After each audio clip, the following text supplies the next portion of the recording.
Welcome back to the Board of County Commissioners afternoon policy session on April 27th. Gary, you're up. Thank you, Chair Smith. All commissioners are present in person. Commissioner Fisher will be right back. Our first session is fiscal year 2022-2023 long-range planning work program. We have our expert staff from Transportation and Development, the Planning and Long-Range Planning Division, to present. Jennifer and Karen, please go ahead. Good afternoon, Chair, Commissioners, and Administrator Schmidt. I am Jennifer Hughes. I'm the Planning Director in the Department of Transportation and Development, and with me today is Karen Burig, our Long-Range Planning Manager. We are here today to ask you to authorize the Long-Range Planning Work Program for the next 2 fiscal years, beginning July 1st. We have been using this process for about the last decade, this authorization of a work program, to most efficiently focus our limited staff resources on county priorities. So things like implementing legal mandates, which often come to us from the state of Oregon, various code cleanup projects that make it easier for our staff to administer the code, and to achieve broader policy objectives of the community, the Planning Commission, and the board. This would be a 2-year work program. It used to be a 1-year work program, and we switched that up 2 years ago, so we could spend less time developing the work program and more time actually doing the work. Outreach on this began last fall. Nearly 50 project ideas were submitted from various agencies and community members. Those are all identified in Attachment B. The Planning Commission held a study session. The board held a policy session. We had individual briefing meetings with each board member. And then the Planning Commission held a public meeting at which a staff recommendation was made and public comment was taken. The Planning Commission issued a recommendation, which you have in your packet as Attachment A. And with that, Karen Burig is going to summarize what's in Attachment A. So yes, Attachment A is the long-range, the Planning Commission recommendation for the long-range planning work program for fiscal years 22 and 23. And so included in this recommendation, and I did want to highlight that from the February 9th board meeting and talking with the individual board members, there was input related to looking for support for including the Lake Oswego Lusher Farm master plan. There was the support for continuing with the minor and time-sensitive amendments. There was also an interest and that we keep a focus on housing, but it was also important to look at job creation. There was the statement that there was a need to wait for the climate action plan to complete its work before we get too deep into looking at other natural resources direction. And then there was also an interest in determining creating a long-term vision for the county. So all of those elements have been incorporated in this recommendation. So, and Attachment A, which is in your packet, and I'm just going to give a high-level overview of the different projects. So the first projects that are on the list is continuing of the Land Use Housing Strategies project. We will be providing a really deep overview of what that project is tomorrow, but I think many of you are familiar with the work that's been going on related to the Land Use Housing Strategies. So complete that project over the next 2 years. There are a suite of transportation projects that are included within this work program. So working on the Damascus area transportation needs, Arndt Road goal exception, and Highway 9090 Barlow Road analysis. That particular project has both been something that's been a priority for the board over the years, but it also includes some work that has been identified by the community through the Community Road Fund. Let's see, another project within transportation is updating our pedestrian and bikeway master plans. We've actually received funding, outside funding to do that. Doing the Willamette River crossing, identifying a corridor for a pedestrian and bicycle bridge between the Abernathy Bridge and all the way up to the Selwood Bridge. And then that was an outgrowth of a different project that we had completed in the last fiscal year. And then the final thing, and really on the far end of the work program years, beginning to look at our transportation system plan and updating our transportation system plan. So those are the suite of transportation projects. The other projects that are included in this 2-year work program is to look at an economic opportunity activation. And really that's a very broad project, but this with knowing that there is an interest in jobs creation, understanding what we need to do, perhaps doing an economic opportunity analysis in conjunction with business and community services, All of those things, though, will need to be actively looking for outside funding to be able to complete. With respect to natural resources and energy, we saw that as something, and listening to the fact that some work needs to be completed before we start, and there were a lot of ideas related to this. We've putting an issue paper on the work program to be able to understand really where the priorities are and how we would approach that, and that really, it would happen in the second year of the work program. So a couple of the other things is partnering with Lake Oswego to be able to undertake the Lusher Farm master plan project with the Lake Oswego staff doing the majority of the work. We would be helping out with facilitating through the processes. And then finally, working on our minor and time-sensitive ZDO amendment package. There were several items that were recommended to be included within that package from the Planning Commission, and on the second page of Attachment A, kind of gives some a little more detail. So included in that package are public notice appeal period, looking at that, incorporating artisan manufacturing and adopting a definition, looking at the historic overlay district and protection of structures through land divisions, and then also the Planning Commission suggestion to look at our historic designations through the CDO 707 and needing to conform with state law. So really just kind of making sure that our rules are in compliance with state law. So that's kind of a really high-level approach. The way that the work program is set up is that we anticipate working on different projects across time, so they won't happen all at the same time. Some will start in the early part of the work program, some will start in the late part of the work program. But ultimately, we are here to answer your questions, and our recommendation to the board is to authorize the FY 22-23 work program as recommended by the Planning Commission. Thank you. We probably have some discussion before we get to that point. Commissioner Savas, you're up. Yeah, I just have the question. I just want to just put it out there. Under Attachment A, T4 is the Willamette River Crossing Corridor Identification, which you indicated to me just a few minutes ago that it was a relook at maybe where to place a crossing across the Willamette River in that particular area. Great, but I also see that in Attachment B as well. So I'm just confused. Is what's in Attachment B a different project? Though it's worded almost the same? No, Attachment B includes all of the different ideas that were brought forward. Okay. And so only some of the items in Attachment B are included in Attachment A. Okay. And there is on Attachment A, under the description, so for that particular one, it says Willamette River Crossing Corridor Identification, Input 14. Input 14 is its kind of relationship to Attachment B. Okay. I just want to get it on the record that I was asked to approach the Oak Grove Community Council on that original Oglow Bridge project and let them know that, you know, we needed some kind of indication, and no one ever responded. So I think in the end, Lake Oswego and some of the people that were against it on the other side of the river, that sounds like that project's dead at this point. So this might reignite some kind of conversation. I just wanted to let everyone know that I did do that outreach to make sure, or to get some kind of letter or some kind of indication whether or not Oak Grove supported, or the community council supported that because of the past history. The other thing I wanted to just chat about, Gary, is this the best time with regard to, so you want to take that over, that piece? Oh, okay.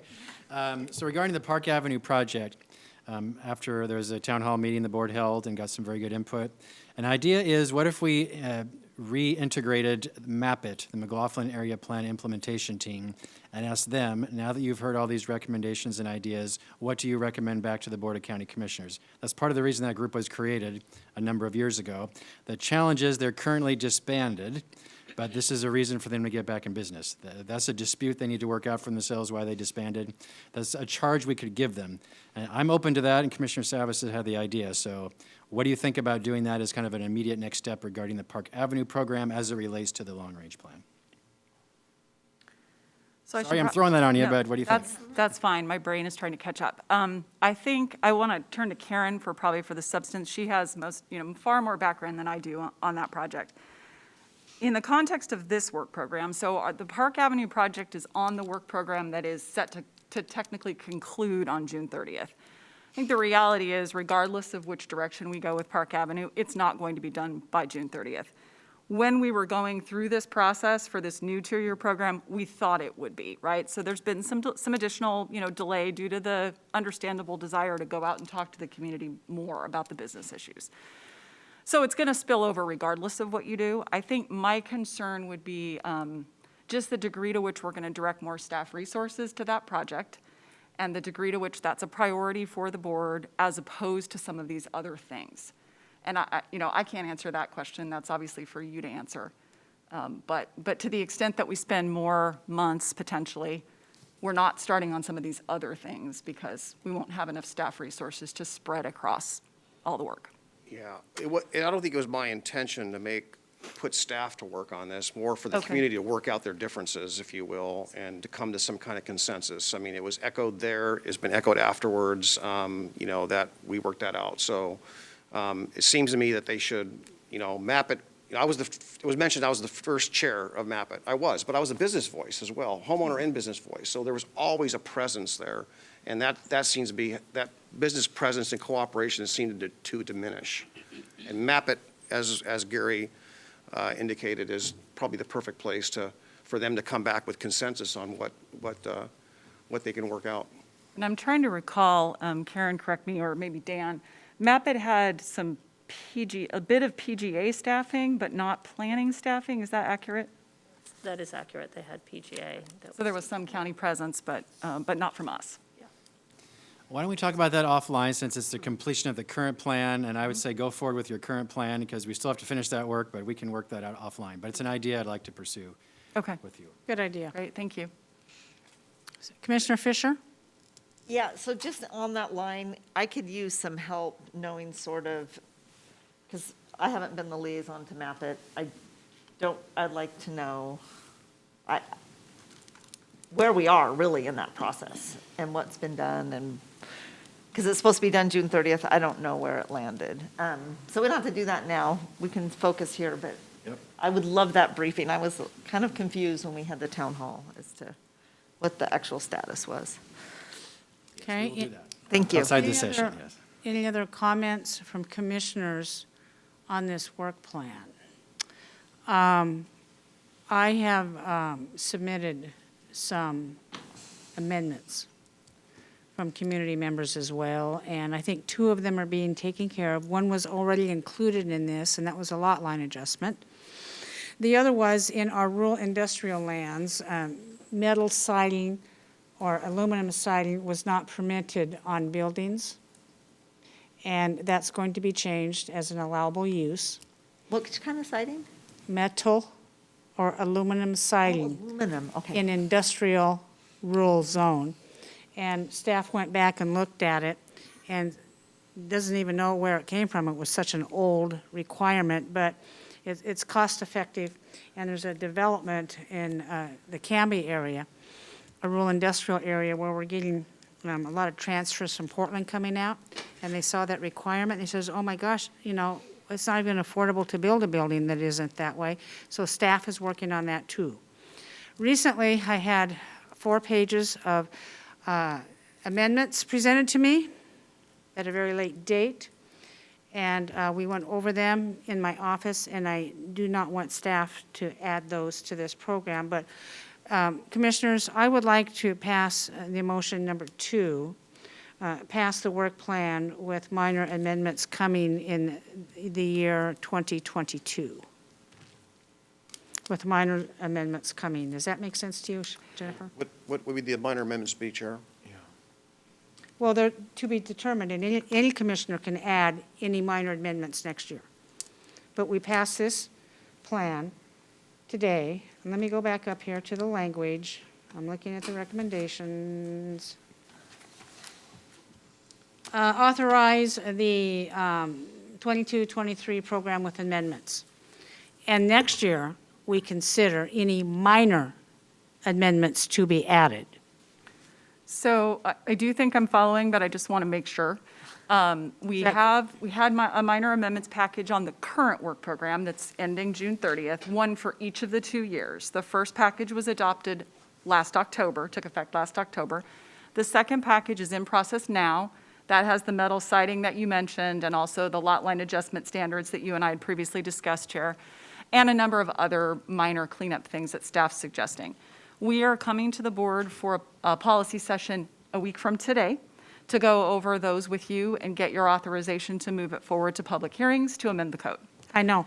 So then the next package, I believe what you're suggesting is that we would come back to the board and have a discussion about what specifically you would like to see included in that minor amendments package for 2022. Correct. Is that right, Dan? That is correct. Based on the conversation that we had. That is correct.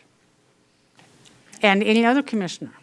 That is correct. If- For clarification, those If are two anybody distinct from the community has reached out to you, any commissioner is welcome to do that as well, and we'll take a look at them.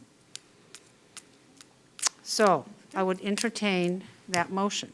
So moved. Second. Thank you. Commissioner Savas has moved. Authorize the program with amendments, and is it Commissioner Schrader? Aye. Has seconded. Commissioner Fisher. Commissioner Fisher, I beg your pardon, has seconded. Sorry. Yes. Any further We discussion? can jointly second, it's all good. I see where this is going. Yeah.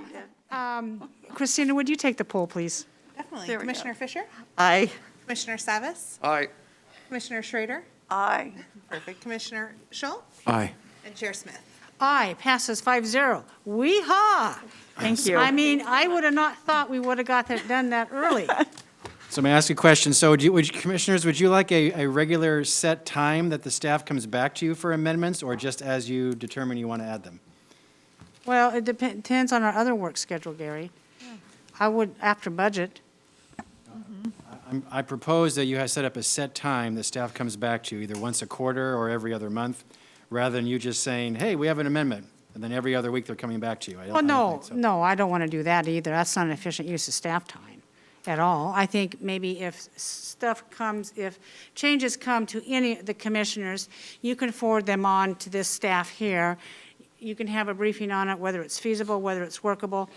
I have 4 pages of single-space stuff that was presented to me over the weekend. Oh, my gosh. They had notified me that it's coming. I says, get on it, get on it, get on it. It came in at last minute, and frankly, it's not even feasible to be able to present it and expect staff to do the work on it. And some of them I don't even agree with, to be honest with you. But it's an opportunity for the community to have a say in their land use process. It's an opportunity for commissioners to engage in that conversation and give value to somebody else's opinion. That's all it is. And so Gary, if we want to set the meeting quarterly or whatever, that's totally fine. Okay, I'll work with Dan and staff. I see a light on. Commissioner Fisher has her hand raised. Yeah, I was just going to suggest that I kind of like our process, that we put things on issues, we talk about it at a commission, and then they move on from there. So maybe instead of setting things up quarterly, we might want to just use that process so that if there's not a reason for us to bring staff back, we don't have to. Well, the problem with land use, Commissioner Fisher, is really technical, so we may decide something in issues to proceed on, and then find out later we're either prohibited through LCDC, a court case, or LUBA, or all kinds of stuff. Land use is just such a hairball of different government agencies acting at one time. No wonder nobody can understand it. Commissioner Savas. Yeah, I'm just, from a process standpoint, I think there was a deadline for everyone to submit their recommendations. Was that January or? We requested the public to submit their suggestions by December. Okay. We wouldn't necessarily refuse later input, but that was our guidance. So it just seems that if we make an exception here, should be someone providing the same for others. But in the same token, I think maybe we look at those, if there's that many of them, look at them for next year. We do this annually, right? This is for next year. This is for next year. If I could be so bold, what we were talking about is basically our minor amendment package. So we've got one this year. So if we could work through that and finish it, and then commit to coming back to the Board of County Commissioners for our next minor amendment package, and we'll vet that with you. and get concurrence from you. And in the meantime, if you get inquiries from citizens, please don't hesitate to send them to, not to me, to Jennifer or to Karen or myself or whatever, and we'll make sure they get culminated in a group, and we'll bring that group back to you for, again, minor amendments. It's that one little independent project. It's not revetting the entire plan. It's just looking at that small package that we put forward. And Chair Smith, I'd love to see what was submitted to you, just to review some of those comments and ideas. And I wasn't here in December. So, as chair, I made the accommodation. Okay? So we've had the vote. Good. And we have a few minutes. I would recommend we take a brief recess until 2 o'clock to our next policy session, and I'm going to get a drink of water.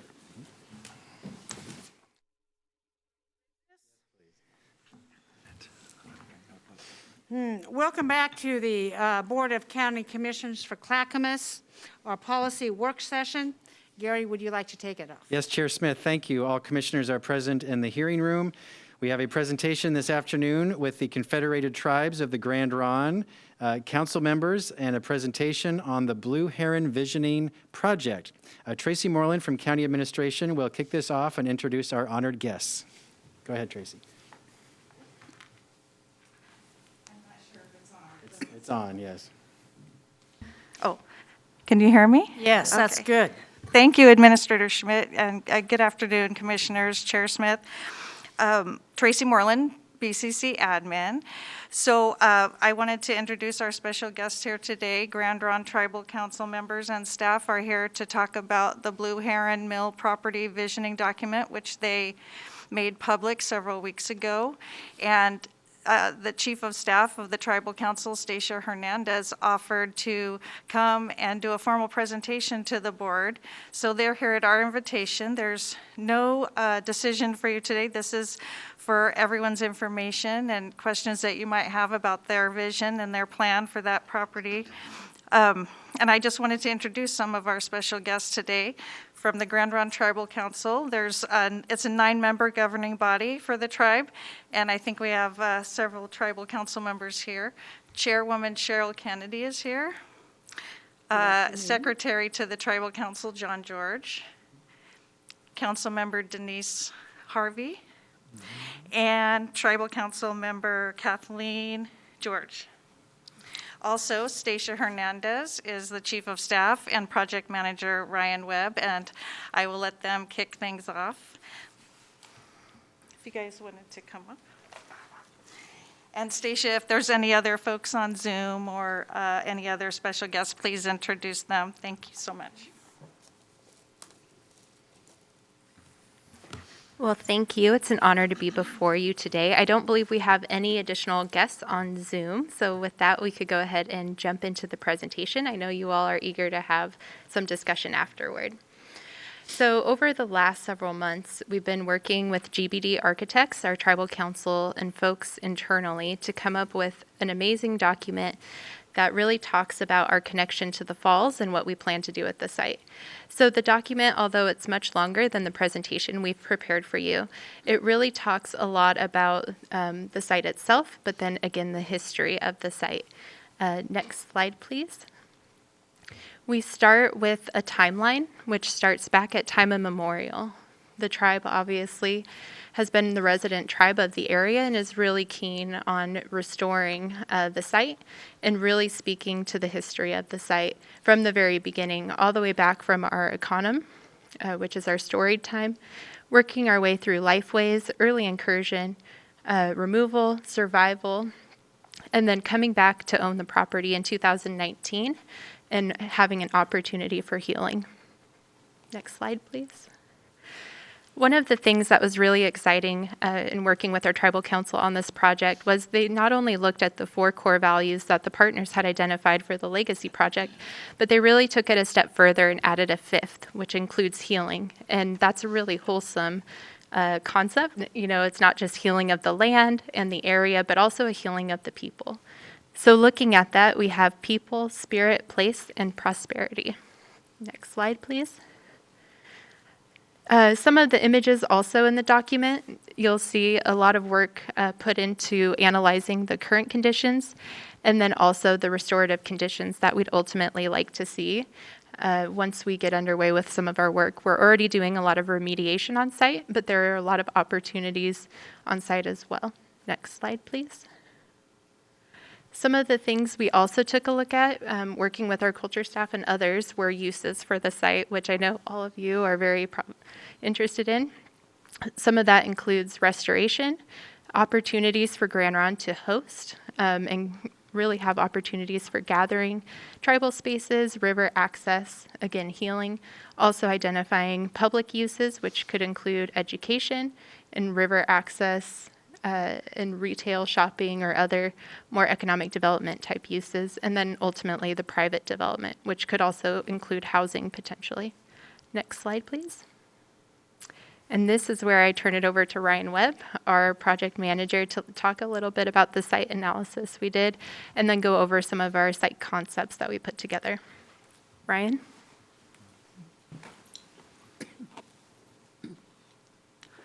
Thank you, Stacia. So my name is Ryan Webb. I'm the project manager for the tribe on this project. I feel like I have to apologize for not having a collared shirt on today, but I've been down at the site working on installing the fish platform, so hence why the casual dress. But I think you look fine. Thank you. okay, I appreciate that. Thank you.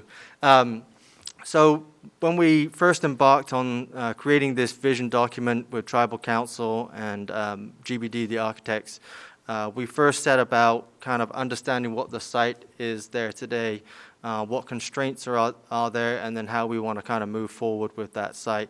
And I know you're all very familiar with the site, but just kind of just talk a bit about the analysis of it and some of the constraints.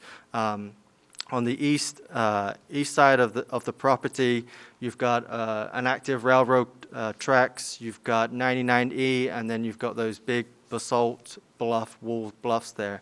So you've got a lot of noise generators with the railroad, with the highway, and then you have that big physical barrier that kind of reverberates that sound back down into the property. So with that, we wanted to be mindful of that and make sure that when people are on the site and the public's out there, that they're getting an enjoyable experience, not bothered by the noise that's generated by those by the railroad and by the vehicles. Also then obviously, on the west side of the property and the south side, we're surrounded by water. And a lot of that shoreline is inaccessible today, and people really can't kind of get close to the river or to the falls and really get a sensory experience of that. So, and then because of the site was so industrialized for so many years, it's got a lot of buildings on there today. And those buildings really kind of prohibit your experience when you're on the site. You could walk along Main Street and not really know that, you're but a few hundred feet from the river. And when you enter the site from kind of Main Street and 99E, you can't see the falls, you can't see the river. So, understanding that and how we want to heal and restore the site was kind of the foundation of how we move forward with this vision document. Next slide, please. So I think kind of Stacia kind of said, a big part of this work we want to do here is really healing the site and really restoring it. And as part of that, when we were kind of looking at the site, we were looking what it was like when our ancestors were there and occupying the land, pre to any of the industrial work that happened there. And a lot of the area had water would fall when the dam wasn't there, would kind of fall over the basalt and kind of around the falls and back into the main channel. So we kind of took that with where the water used to go and where the land and the city were built from, and we kind of wanted to bring that back to the site in a way of restoring potential areas where that water would have used to go. So a lot of you'll see on these demonstrations here with the green shaded area, it's really restoring the channels that were once there before the mill took place. It's really restoring some of the native vegetation that went along the shoreline. It's taking taking the buildings out to allow you to kind of experience the river and experience the fall again. And what you'll see is, I think we have a few different kind of demonstrations of what the site is, but there's some underlying themes that are the same in each of the demonstration. And those underlying themes that are there are restoring channels that used to be there, bringing back marine habitat to that, restoring and healing the shorelines and getting native vegetation and plants back there.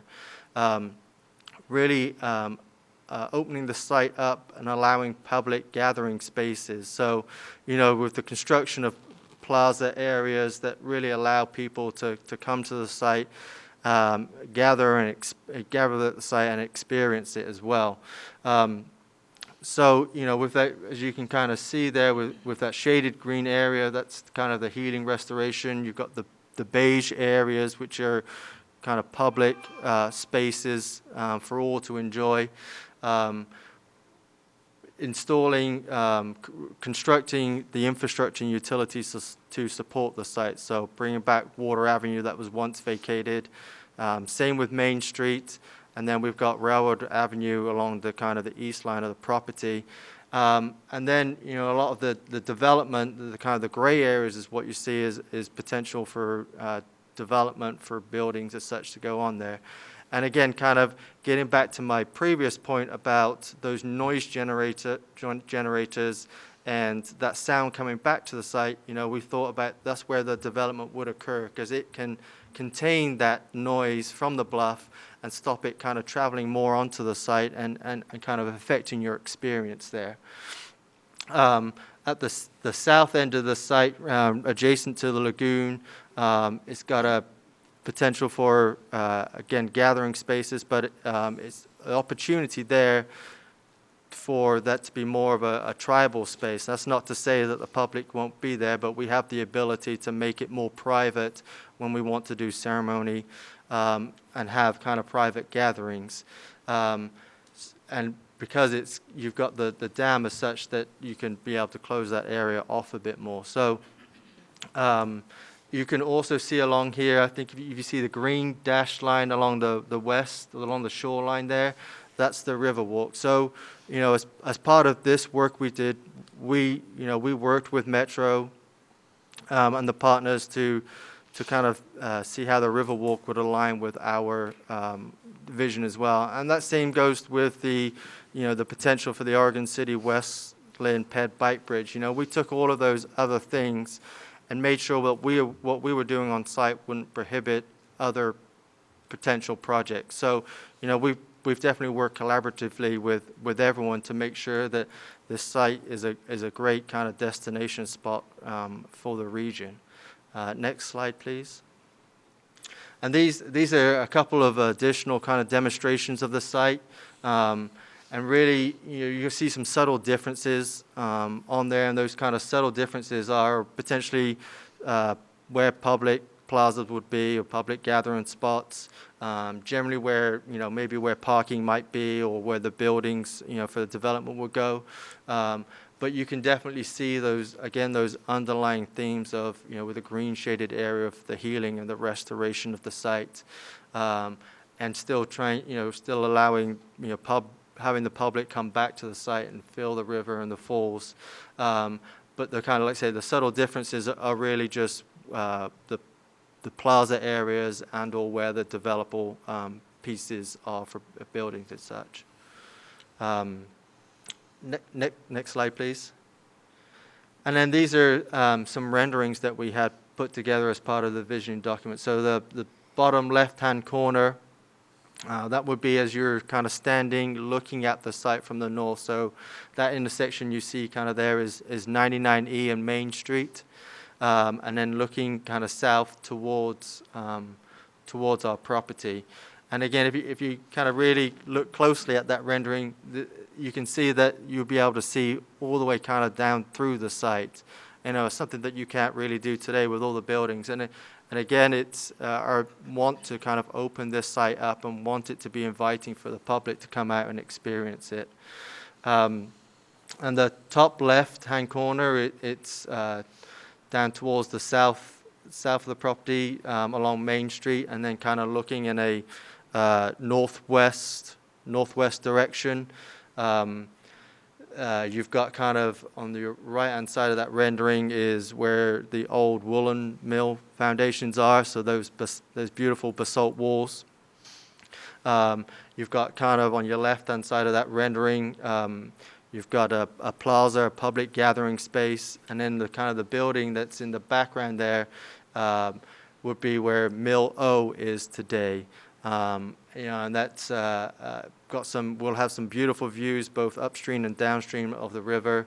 And it's something that we've kind of looked into as a potential for a good location for a hotel to place on the site, just given where the views that you would have there. The rendering in the top right there of your screen, that would be if you're up at the bluff looking down at the south end of our site. That's kind of where I mentioned before about the opportunity for it to have a more private gathering space for the tribe to use. Again, not to say that it wouldn't be closed off to the public, it would be there, but an opportunity for us to be able to use that area by the lagoon. And then the final rendering there in the bottom right would be as you're kind of almost to the falls there, looking north towards the site. You've got the kind of a plank house there by the lagoon. You've got the potential project for the Pedbright Bridge that would take you up to the bluff. Again, we've worked with Oregon City and others to make sure that what we're doing on this site kind of as a catalyst for the public to get out there, but for other projects to really kind of happen as well. Next slide, please. Okay. And with that, that's the end of our presentation. So feel free to ask questions. Thank you for that. I thought it was very interesting, and I like the renderings, and I like the possibilities of what it can be. Yeah, I've been out there a lot. We did a lot of tours, as most of my commissioners did, and I'm very excited about the ownership, very excited about the direction that this is taking. Do I have any comments from my commissioners on the presentation? I have one. Commissioner So Savas. I've seen the presentation before. I'm really excited about it. So, but I thought of a question afterwards, and that is, whereabouts, or have you calculated for the high water mark? And are there any concerns with the design as far as inundation under high water conditions? Please come up and state your name again, please. Ryan Webb. Good question. So in terms of high water mark, the real piece that determines how we can build on site is the 100-year floodplain, and actually the 96-year floodplain that adopted by the city. So we obviously have that information, and we've looked at where those limits are. Oregon City has been great to work with in terms of what may affect what we can build in those areas, but there's definitely things that don't prohibit us being able to develop in those areas, and that typically is really more of the south half of the site that it affects. So if you look at how we're looking to develop it, that is generally where you see all of that green shaded restoration area is where you've got your 100-year floodplain, your 96 floodplain. So where we're doing the development, which is kind of outside of that, it still shouldn't prohibit what we're looking and planning to do. Great. Thank you. Commissioner Scholl. This is a very exciting and very welcome project for both the Grand Ronde Tribe and all the other residents of Clackamas County, Oregon, and the Pacific Northwest. It'd be wonderful to see this work done. What's your timeline for making these changes happen? Please state your names. Stacia Hernandez, Chief of Staff. We have been on a pretty aggressive timeline since we really came into ownership. This year, we're going to be working on some additional conceptual renderings for the site and moving into our master planning process. We hope to have that all completed by the end of the year. We are also working on identifying some buildings that will need to be demolished this year as well, including the Mill E complex, which, as you all are aware, unfortunately recently suffered a fire. So we'll be taking care of that. Obviously, hopefully we'll be getting some federal funding to assist us with some of the cleanup and remediation work, but the sooner we can start on that, we'll start charting a path forward. So we're eager to get started. I see. Thank you. Any other comments or questions from commissioners? Any other participants in this presentation today? Tracy, would you like to come forward? Is that it for the presentation?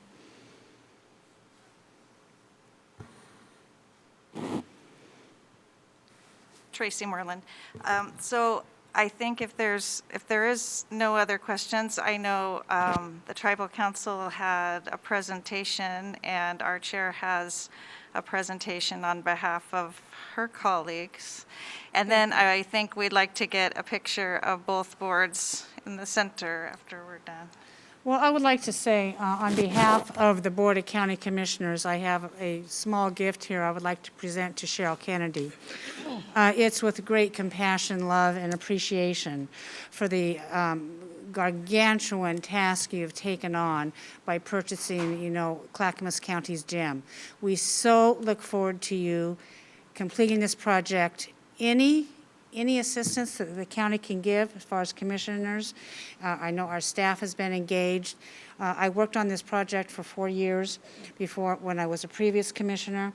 I have a lot of affection for it. I have a lot of desire. And I was telling Cheryl Kennedy, I went to Molalla schools, and as you know, Molalla is an Indian tribe. And it was with great affection that a lot of our elementary school learning centered in our history classes around the tribes of Molalla. And we grew up, and it was our mascot in high school, and it was something that we grew up with great pride and honor in knowing that we had a huge, rich heritage from Molalla. We had tribal members living in the area, and we still have artifacts in our museum in Molalla.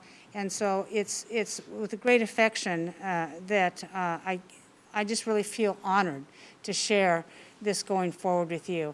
It's almost like we have, in a way, the same blood in my heart for you. So anything that we can do to help with you, Mrs. Executive Director from the Board of County Commissioners.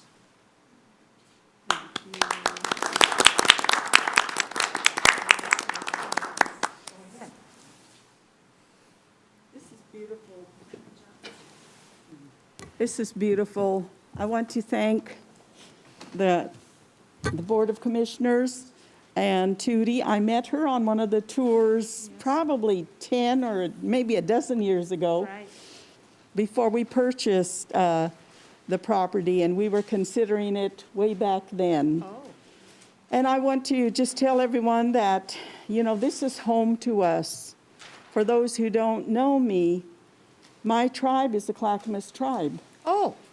My grandfather, Chief Wachino, was a treaty signer for the Clackamas Tribal Treaty. That was not, it was not signed at that time in 1851, but it was folded into the 1855 Willamette Valley Treaty as one of the tribes. So for me, it's home. For me, it's where our people lived at the falls. It's where we fished, where we celebrated, and where we buried our ancestors. So it is a very moving thing, personal moving thing for me to present before you today and to thank you publicly for your support and for your sharing of the same vision. We know that this was always an area of commerce, always was.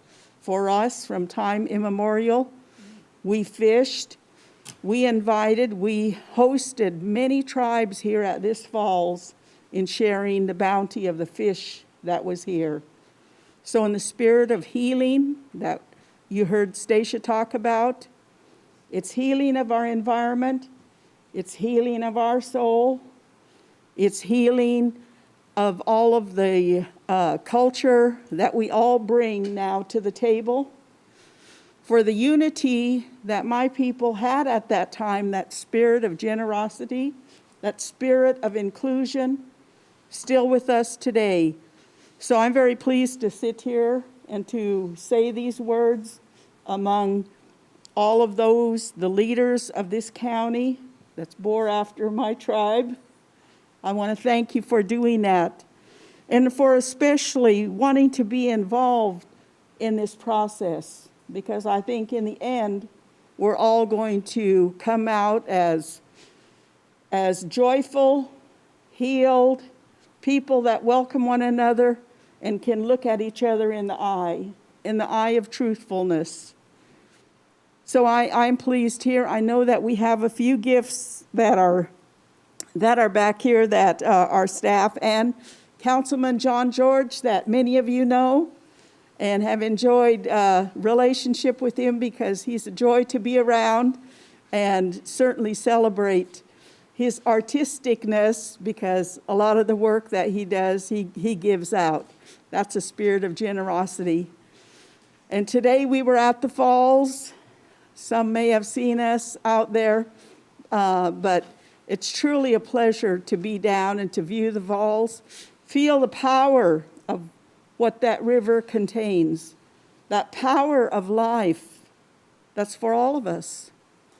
So again, I don't want to ramble on, but I will go ahead and turn this over to the presenters of some gifts that we have for you. Thank you. Commissioners, thank you. Do we want to go down here for the presentation? Commissioners, let's just walk in front here and for the presentation, thank you. You don't have a necklace, huh? Thank you. You go ahead and go on. I'm going to. Are you okay? Oh, my goodness. Swag. Thank you.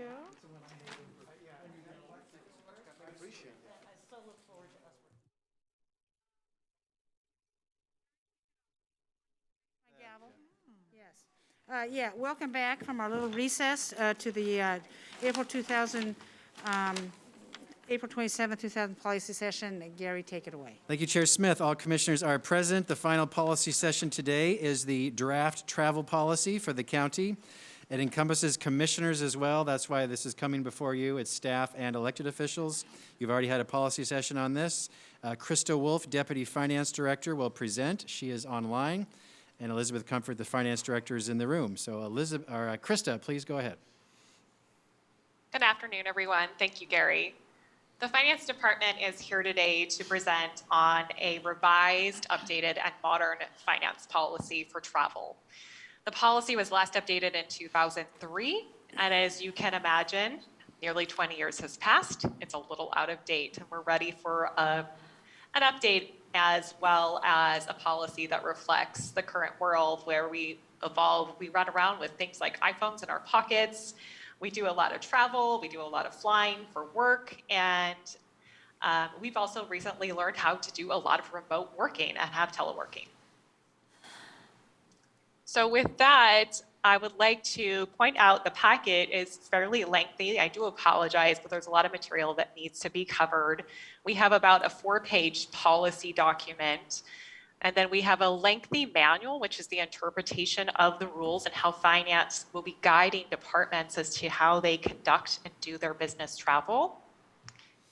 And then there's also going to be FAQs available that we would like to publish for folks for additional guidance on the website, and there'll be forms that accompany the policy as well. What we'd like to do today is to have a presentation where we walk through the changes of the old travel policy to the new policy. And so Christina, are you able to pull that up for us? Yes. And perfect, thank you. And I see Matt has dropped off. So I will jump in if Matt's able to get back on, then I will let Matt jump in here and take over. So today we'll just walk through this presentation, and then at the end we will turn it back to the BCC for questions and discussion. So can we go to the next slide, please? Thank you. Matt's here. Matt, then I'll let you take it away. Sorry about the technical difficulties. The biggest change we're going to experience is that we are partnering with an organization called Corporate Travel Management, and CTM provides an interface for all of our travelers, much like Expedia does, to book travel on behalf of the county. The advantage of CTM is that we get to build in a lot of the restrictions that we have in our policy and our program into the interface, so the employees will only be able to book travel according to what our policy is. CTM does charge a small fee for this option, but we've determined that it's a really good deal for the county, and I think employees are really going to love it. The old program had employees book hotel, car, airfare, et cetera, through whatever methods or travel agencies they choose, and CTM will do that now.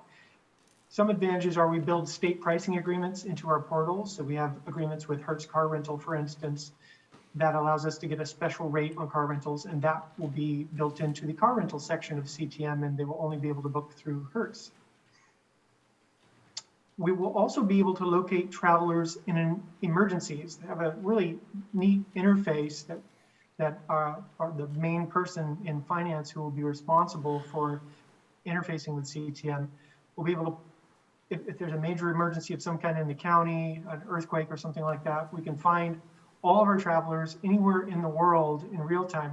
Now, not exactly where they are, but where they should be based on their itinerary. So we can at least see how many people we do not have at the county during a disaster. Next slide, please. An additional change in our travel program is that we have certain triggers for particular travel expenses. In our old program, travel was based geographically. So we determined if you were outside of a local travel area, you got certain kinds of travel benefits. The local travel area in the old program was defined as Clackamas, Multnomah, Washington, Marion, and Clark counties. In the new program, we've moved away from the geographically based calculations, and now we're using duration-based calculations. So a traveler, if they are in overnight travel status, for instance, which means the duties take a traveler away from the general area for substantially longer than ordinary workday, which comes from the IRS. The traveler needs to sleep to meet work demands while away, also from the IRS. And we've added an additional layer to determine if you're in overnight travel status, and that means if your total time in travel status exceeds 12 hours, then if all those three conditions are met, you'll be eligible to get a hotel. You'll be eligible to get per diem. You won't have to be expected to drive back in the same day if you are in driving distance. Next slide, please. Per diem. In the old program, it was not paid for if you're in the local travel area. One full day of per diem was paid for each day of a conference and each day of travel in the old program. And we defined that pretty clumsily as west of the Mississippi, you had 1 day of travel to arrive at your destination.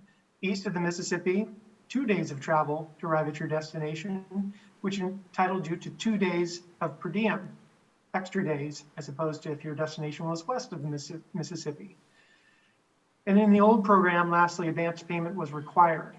In the new program, however, per diem travelers in overnight travel status. The first and last day of travel only will generate 75% of per diem, which is the maximum for each day according to the Government Services Administration, or General Services Administration, excuse me. We no longer use Mississippi's in our calculations, and advanced payment for per diem is still allowed, but you have to request it. Department managers may also exercise judgment in issuing exceptions for religious, medical, or provided meals. So if someone goes to a conference and the meal that is served at a lunchtime conference session is not a meal that they can consume for any reason, the department manager may say, give you an exception to the per diem here, you buy your own meal, and then we will reimburse you for that. You do not have to eat the provided meal. Next slide, please. Mileage has been a big issue, especially in the past year, because we have to incorporate telework. In the old program, there were no accommodations for mileage as applied to telework location. In our new travel program, we provide guidance for travel originating from telework locations. We define telework generally as an assigned location. And telework mileage is only reimbursable to temporary work locations, which means assignments of less than 1 month. And then we deduct your normal commuting mileage in those scenarios. So if you're assigned a telework location, driving to and from your normal work location, say at Red Soils campus, will not be reimbursable under the travel program. Next slide, please. In our old program, there was a significant amount of travel expense paid by and reimbursed directly to the employee. We've moved away from that so that in the new program, the vast majority of travel transactions will be paid for with county P cards, except in special meal accommodations or rare lodging situations. There's an increase in the issuance. We expect an increase in the issuance of P cards to departments and to individuals. We'll have a department card that certain travelers can use to book travel. And if you do use that, we'll allow departments to select someone in their department called a travel arranger, who will be the go-to person for any travelers in that department, and they will book travel on behalf of the employees there. It's not required. We're not requiring that of departments. You can still have a personally assigned P card that you can use for travel, and you can do the booking yourself.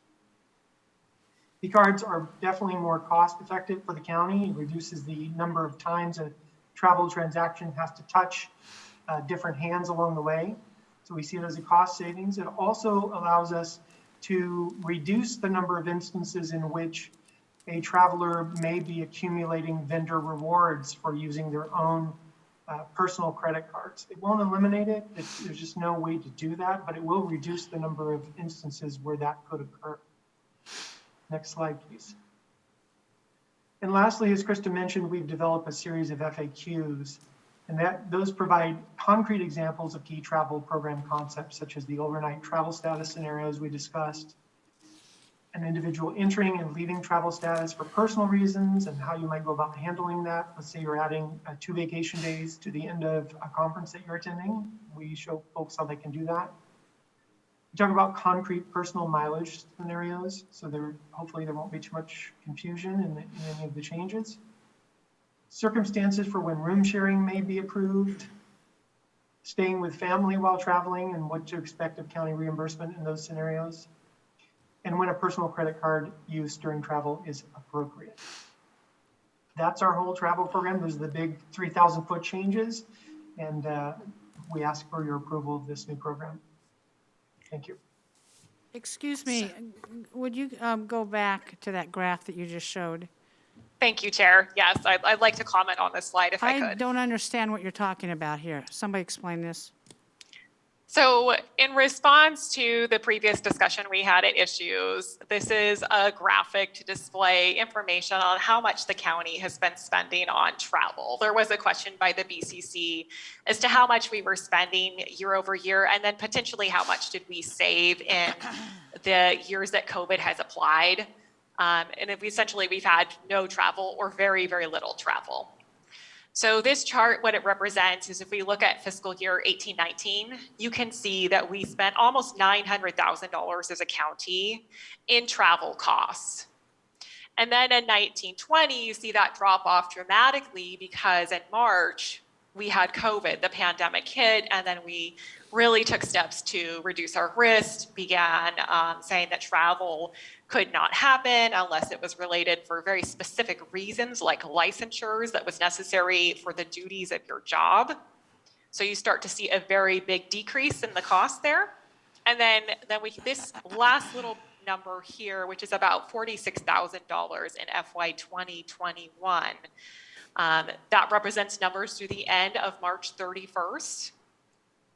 And again, that's a very small amount. It's not zero because there are still folks that need to travel for licensure, again, just for in the duties of their job. And then we also did have some travel costs, hoteling in particular, during critical staffing events like the wildfires. For example, we needed to make sure 911 operators were in a safe place and close by to be able to keep up their job duties.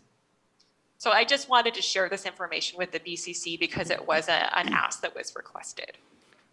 Thank you for that, Krista. I have a couple questions, and maybe some of our board members too.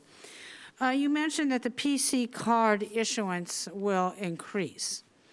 And call me old-fashioned, but I always thought, the issuance of PC cards can, and there's been prime examples, not with this county government, but with other governments, of the misuse and abuse of PC cards. Can you address that? Yeah, no, that is a great point. There is always going to be some risk of potential abuse, but the ways that those are detected, again, it comes around timely responses, and timely controls. And so I believe our policies that we have currently in processes around the P card, there's very strict protocols and rules around the reconciling, and we don't do this by hand anymore. It's not manual, there's not a calculator involved or a lot of paperwork. We've gone to an online process. So basically, if you've got a P card, you have to upload copies of your receipts, take digital pictures of them, upload them, put them into our financial software, and then it goes through a series of reviews and approvals. And those have to happen timely. And if they're not happening timely, then they start getting calls and letters from the finance department to ensure that those are there and that those transactions are appropriately documented. And so it comes down to the timeliness to detect that potential misuse or abuse. Is it mandatory that a person in the county have a PC card in order to travel? It isn't mandatory, it's encouraged, strongly encouraged. And the reasons behind that, of course, is just the ease of use and then the efficiency as far as processing for the transactions for the county. At the end of the day, there's been internal audit has conducted studies and helped us kind of determine and realize and understand around P cards, the cost of processing that transaction is actually much cheaper than the kind of traditional submit for reimbursement, send it to accounts payable, and cutting a check. So there's a cost effectiveness as well for the county. Well, travel, I think, for any, agency the size of ours was always assumed to be an essential part of conducting business and communications. For instance, the BCC often traveled to Washington to engage in our congressional delegation and our lobbyists to make our pitch for bringing home the bacon, so to speak. And there's conferences that we attended as well, the national conference. And do you ever foresee a time when we go back, or Gary, maybe this is a question for you, do we ever foresee a time that we even get back to half the amount of travel, or have we become used to the Zoom method? I'll answer that. I think it will be a hybrid, just like we're living life right now. There are some instances where in person it will be the best way to conduct business. And now we've also learned that we can do business effectively online, digitally. So I think there will be a time when, yes, commissioners, you will return to Washington, D.C. for a trip, but maybe not as frequently as the past, maybe once a year instead of 2 or 3 times a year. Okay, thank you. Commissioners, any other questions on the travel policy? I got one question. Commissioner Scholl? I don't see anything in your paperwork on how the actual per diem rate is determined. Is it adjusted by the cities you go to, or is it just a standard amount? It is adjusted by the city commissioner, Scholl. We have a hyperlink in the travel program to the GSA calculations, and travelers are expected to click on that link, punch in their destination city, and find out what the per diem is for that location, and they will enter that amount times the days that they will be in travel status on their request for reimbursement. Got it. Thank you. Commissioner Savas? Yeah, so just 2 things. So, Krista, that chart, that last chart you had, the slide, So the total for the county on travel was less than $1 million. I thought it might be more, but, so I just want to just confirm, that's what it says. For the entire, all the operations, all the departments, it's under, that 1 year, 2018-19, or fiscal year 2018, it was 900,000 about. Is that correct? Correct, yes. Okay, great. Well, I know we're saving the taxpayers money with these Zoom meetings. I've been to Washington DC 3 times in the last month or two, and I know I've saved the county a lot of money because my, you know, I don't think you even need to leave the house, so which is There you great. go, Paul. So Boy. we are, I think this, what I'm excited about is just seeing how we can monetize the benefit of this new technology. Thank you, Paul. Commissioner Fisher. Yeah, I'm interested in the corporate travel management, CTM. And if I'm understanding correctly, it seems like it's kind of like a, not a travel agency, but sort of like that, in that we have one central place to do our organization of airfare, hotel, rental car, anything like that. So will that eliminate the rewards that individual employees or commissioners would previously be able to obtain? Thank you for asking that question. That's an important one we've been thinking a lot about. When you book your airfare through CTM, you'll be using a P card. So of course, if you had some sort of vendor reward on your personal credit card, you wouldn't be gaining that. However, let's say you fly Delta and you book that through CTM using your P card. When you arrive at the counter for Delta, you can still walk up to the counter and tell them, I'd like to have this travel applied to my rewards program, and you can provide your rewards program, and they'll still be able to get it. However, the amount of times that an employee or traveler would be able to accumulate rewards has been greatly reduced through the use of CTM. It has not been eliminated. That's interesting. I didn't know you could do that. Yeah, Commissioner Schrader? Yeah, could you review the piece that talks about personal purposes? Because, you know, just for full transparency and disclosure, occasionally if I've gone to DC, I've hopped on a trip to go up to see a daughter in Boston, come back, and then taken a return flight home. So I guess my question is, how would that scenario change? So I've gotten a round trip, but in between, you know, maybe the few days are extended for this second trip, for the round trip home, because I'm going up to like Boston. So I would have to make up the difference, wouldn't I, between, if it's more expensive on the return, if it makes it more expensive, I have to make up the difference, correct? That's correct. Okay. You'll have to determine when you leave official county business travel status, Okay. and that's defined in the program. The moment you leave that, you stop accruing any county travel reimbursement process. Of course, we flew you to the East Coast, and now we need to fly you back. So the county will be paying for your return flight. It will be up to the employee to decide whether the return flight was more expensive than if they had come back on the normal commuting day. And if it is, they'll need. That was my question, and that's clarified. So that would have to be something that you would reimburse to the county? I mean, how would that work?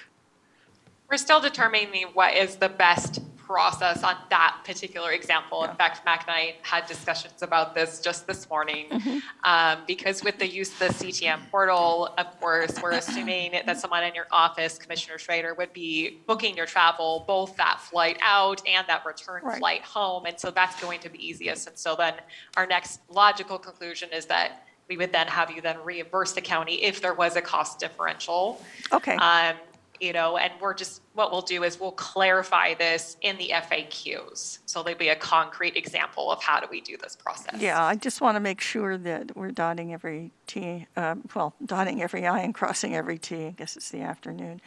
And I just want to make sure that that's clear. So, and if it's cheaper, there's no big deal, basically. Right. Okay. Right. Any other questions for the presenters today? Seeing none, I'll entertain a motion. I move approval. Of option 1? Yep, option 1. Okay. Second. Commissioner Schrader has moved approval of option 1 of the travel plan. Commissioner Savas has seconded that motion. Any further discussion? Seeing none, Christina, would you please call the poll? Who is this? Me. Go, Commissioner Fisher. So I've had a challenge in my brain about public employees being able to benefit personally from rewards programs. I just don't think that should happen. And so, but I don't know how we avoid it. I don't know if there's a way to avoid Is there it. an IRS, my question for that, it may be your personal preference, but is it legal?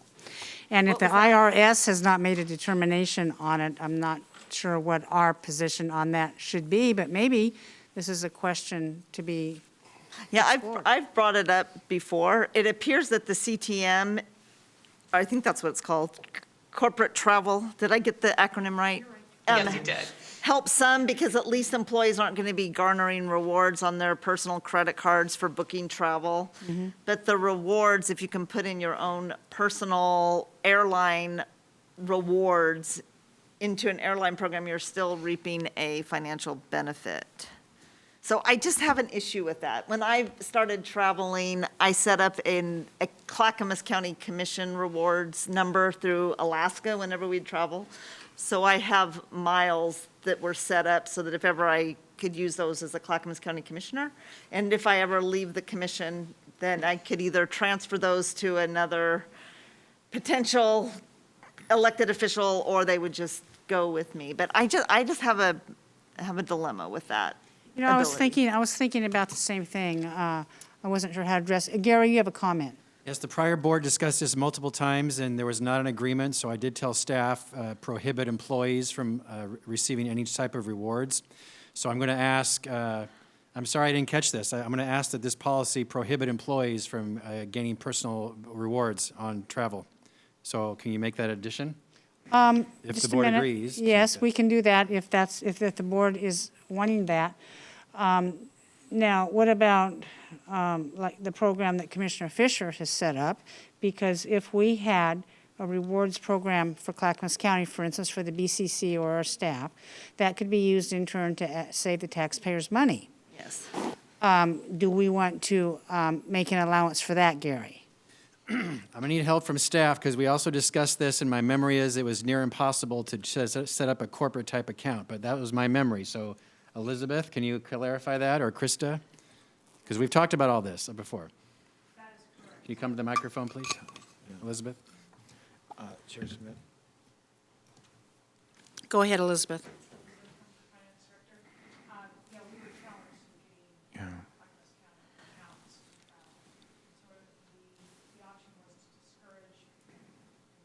Elizabeth, your microphone's not on. Apologize, Elizabeth Comfort, Finance Director. Yes, we looked into getting corporate accounts, and it was not user-friendly. We really struggled trying to get that corporate account for the county, and so the option is to discourage putting in your personal travel numbers. Okay. And not creating a corporate-based account, right? And not, right, correct, not creating a corporate account. Okay, thank you. Commissioner Scholl? Yes, well, I was just going to say my experience with the government is that they had no corporate/military way to use the frequent traveler miles. But military personnel got them on their own thing because the airlines give them out to somebody. And if the corporation can't take it or the military can't take it, then individuals did. Christina? Fisher, Commissioner Fisher. Yeah, I just set up a separate airline, Alaska airline mile as Commissioner Sonia Fisher instead of Sonia Fisher. And when I would travel, I would put that in that account. It's really not that hard as for us individuals or anyone for that matter to set up a separate airline miles account. I don't know that it should be mandatory. So I think what we're going to do is we're going to split up the vote on this motion. We're going to first vote on the air miles, and then we're going to vote secondly on the motion that was originally made. Gary, is that in keeping with Robert's rules? Yes, per Robert's rules, someone can make an amendment to the main motion, which addresses the airline travel. Okay, Sonia? Okay, so I would like to move that we amend the motion to exclude airline travel. Okay, two employees. 2 employees. Yes. Second. Points. Second. Yeah, okay, okay. Any further discussion on this? Christina, call the poll. Okay, Commissioner Fisher? Aye. Commissioner Savas? Aye. Commissioner Schrader? Aye. Commissioner Schultz? Aye. And Chair Smith? Aye, the amendment to the motion passes 5-0. Now to the main motion on accepting the option 1 as presented by staff on the travel policy. Any further discussion on that? Yeah, so just to clarify, just so I understand what we're voting on, this is the whole travel policy except for the airline miles. Well, that's already passed. Well, it's all incorporated now as Now well. included in the travel policy, the airline mileage will be excluded from the travel policy if you approve it. You just approved the amendment to exclude travel mileage? Yes. Yes, so this will now be part of that policy because you just approved the amendment, yes. I think I get it. Say it one more time, Gary, I just want to make sure I understand. You just approved the amendment that excludes employees earning airline mileage for travel. You approve that as an amendment to the main motion, which means if you approve the travel policy, it includes Okay. the exclusion of airline mileage. Correct. Okay, Christina, please take the poll. Yes. Commissioner Fisher? Aye. Commissioner Savas? Aye. Commissioner Schrader? Aye. Commissioner Schultz? Aye. And Chair Smith? Aye, motion as amended passes 5-0. Thank you very much. Thank you, Gary. Thank you, staff. That is the last session for today, Chair. I believe we are adjourned. Thank you, commissioners. It was a fun day.